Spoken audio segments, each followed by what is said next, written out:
안녕하세요. 절대값TV의 명품 PD 한PD입니다. 지금 최근에 자금의 흐름은 탈주식이에요. 주식시장에서 자금들이 빠져나오고 있어요. 고객 예탁금이 계속 줄고 있어요. 지금은 주식을 할 필요가 없죠. 할 필요가 없어요. 왜냐면 지금 모든 경기 전망이 내년에는 강한 경기 침체, 약한 경기 침체가 아니에요. 강한 경기 침체가 오고 자금 대란이 일어나고 금리가 뛰는데 기업들이 생존할 수 있겠어요? 그러니까 반등을 틈타서 자금들이 주식시장에서 빠져나오고 있다. 현명한 판단이에요. 제가 봐도.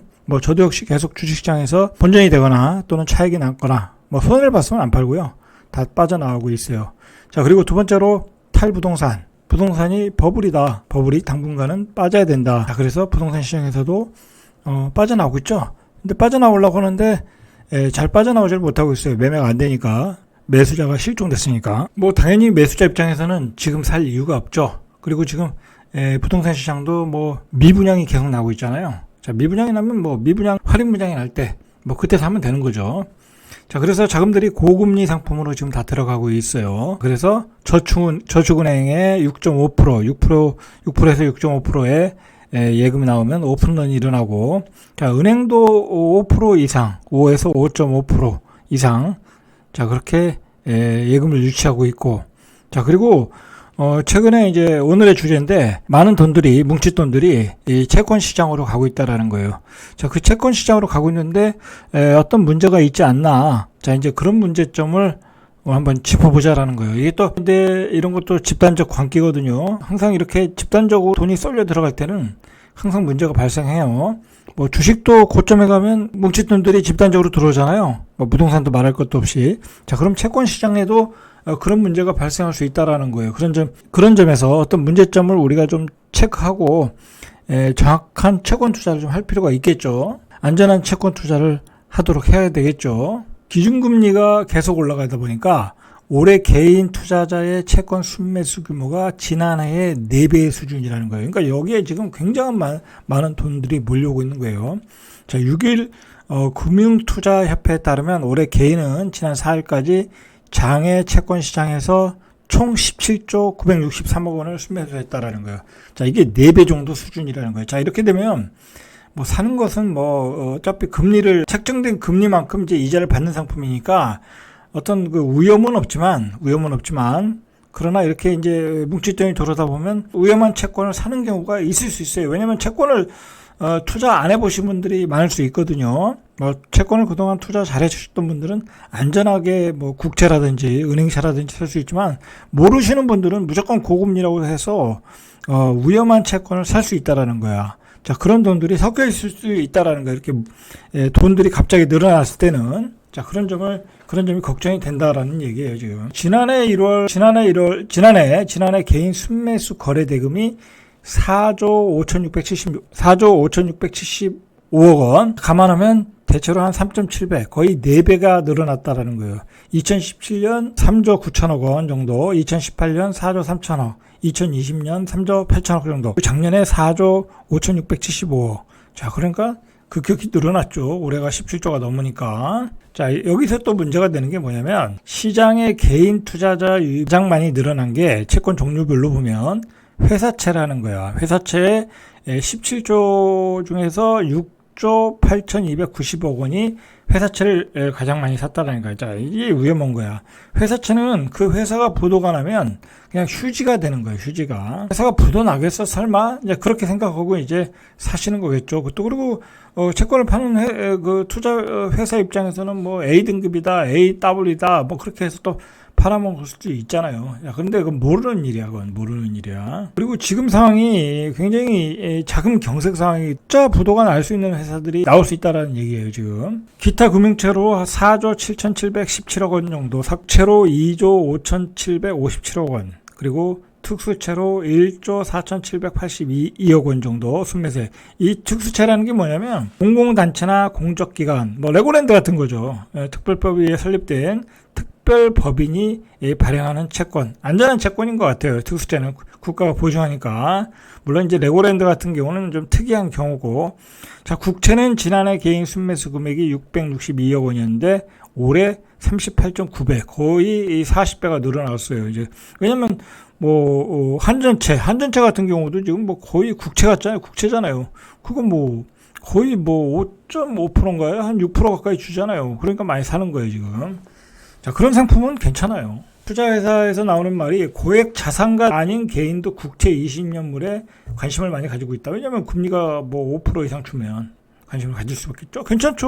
5%에 20년 동안 주겠다는데 안전하게 하기엔 또 괜찮죠. 2, 3 그리고 이제 만약에 금리가 고점을 치고 금리가 떨어지면 기존에 가지고 있는 고금리 채권은 가격이 올라가겠죠. 당연히 올라가겠죠. 그러면 그때 또 팔 수도 있으니까 매매 차익도 얻을 수 있다. 그러니까 일반인들이 이렇게 17조 이상 들어오는 것은 앞으로 뭐 5% 정도 기준금리 기준으로 5% 정도면 고점이 아니겠냐. 자, 그리고 뭐 그렇게 볼 때는 뭐 매매 차익도 얻을 수 있다. 자, 그래서 많이 들어온다는 얘기예요, 지금. 자, 기타 금융채는 지난해 4,839억 원과 비교해서 순매수 규모가 9.9배로 증가했고, 회사채는 2.9배 증가했어요. 회사채는 좀 위험하니까 증가율이 떨어지는 거죠. 자, 기타 금융채라는 게 뭐냐면, 여신 전문 금융채, 여전채라고 그러죠. 이 여전채가 대부분을 차지하는데, 자, 이거 기타 금융채도 잘 생각을 하시고 하셔야 돼. 이것도 경우에 따라 위험한 상품일 수 있어요. 왜냐하면 여전채 금리가 최근에 6%에서 7%대거든요. 사람들은 이렇게 생각할 수 있어요. 뭐 은행에 5% 주는데 여전채 사면은 7% 준다. 또 투자회사 입장에서는 여전채는 뭐 금융회사에서 발행하는 거니까 안전한 것이다. 그렇게 해서 또 살 수가 있잖아요. 7%, 2% 차이가 나니까.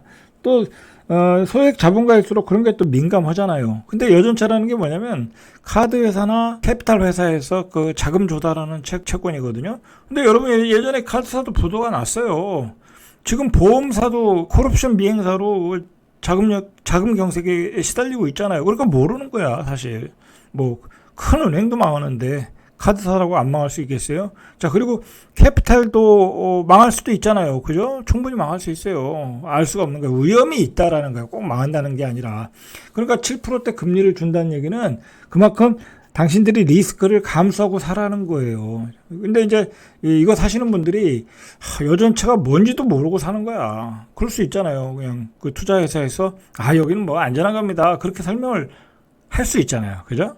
자, 그러니까 안전한 채권으로 사셔라. 가능한 한. 그리고 너무 금리 욕심에 1, 2% 더 금리를 받으려다가 위험해질 수도 있다.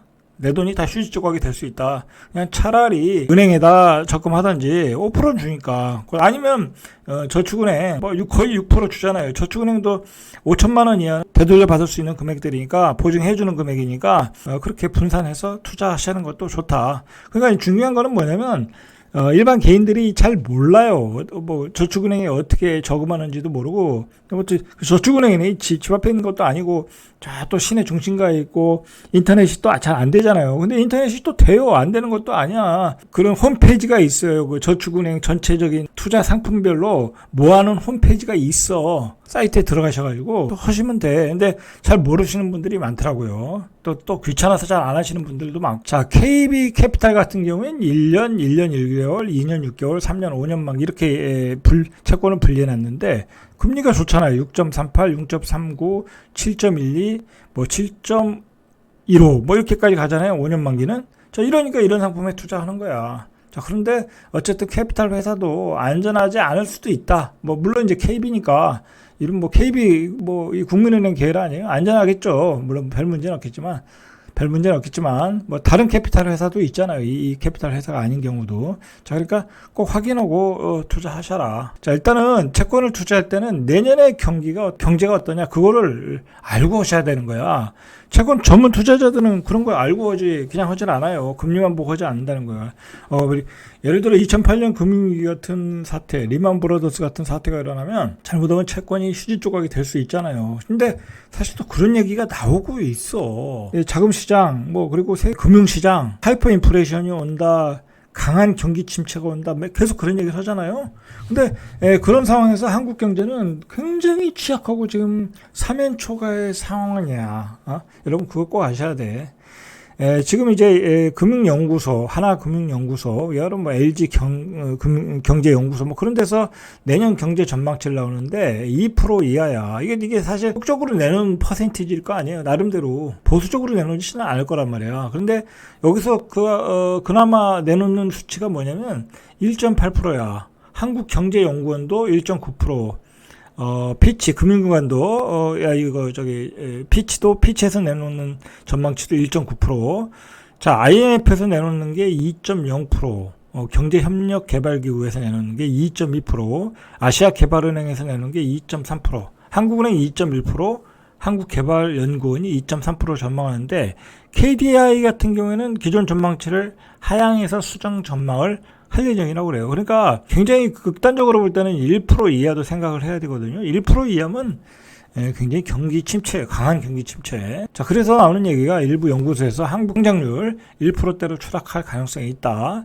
자, 그러면 1%대가 되면 금리는 7%야.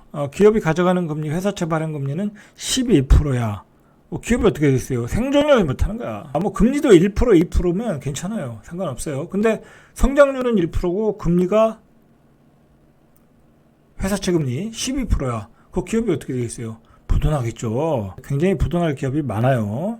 자, 그렇게 보시면 채권 투자도 조심해서 하셔야 돼. 항상 어떤 그 집단적 관계가 일어날 때는 그 부작용이 생기거든요. 왜냐면 돈이 많이 그쪽으로 갈 때는 거기서 사기치는 인간들이 나오게 돼 있어. 그래서 막 그 부실 채권들 팔아먹고 그럴 거거든요. 그리고 뭐 그냥 섞어서 팔아버리면 잘 모른단 말이야. 금융공학적으로 섞어서 맞는 상품들이 있을 수 있거든요. 조심하셔야 돼. 조심하셔야 된다. 그런데다가 내년에 경제도 안 좋다. 자, 우리나라는 완전히 내년에 사면초가야. 수출 무역 적자. 외환 보유고도 계속 줄어들고 있어. 이렇게 되면 굉장히 펀드멘탈도 취약해지고 외환 보유고도 줄어들면 헤지 펀드들이 우리 원달러 환율을 공격해 들어올 수 있다니까. 그리고 우리도 양털깎이에 들어갈 수 있어. 그런 가능성이 보인다라는 거, 보인다. 자, 그 내년은 그리고 요번에 이제 그 이태원 참사 사건으로 내수도 굉장히 지금 비상등이 켜졌다고 그래요. 자, 6일 경제계에 따르면 올해 겨울을 시작으로 내년에 이르기까지 한국 경제가 전후좌우로 악재에 둘러싸여 있다. 이런 상황이에요. 이런 상황에서 잘 모르는 채권은 하지 마시고 그냥 안전하게 고금리 상품, 은행의 고금리 상품, 그 다음에 분산해서 저축은행의 뭐 6% 상품, 5천만 원 이하, 뭐 그렇게 하셔라. 잘 모르면.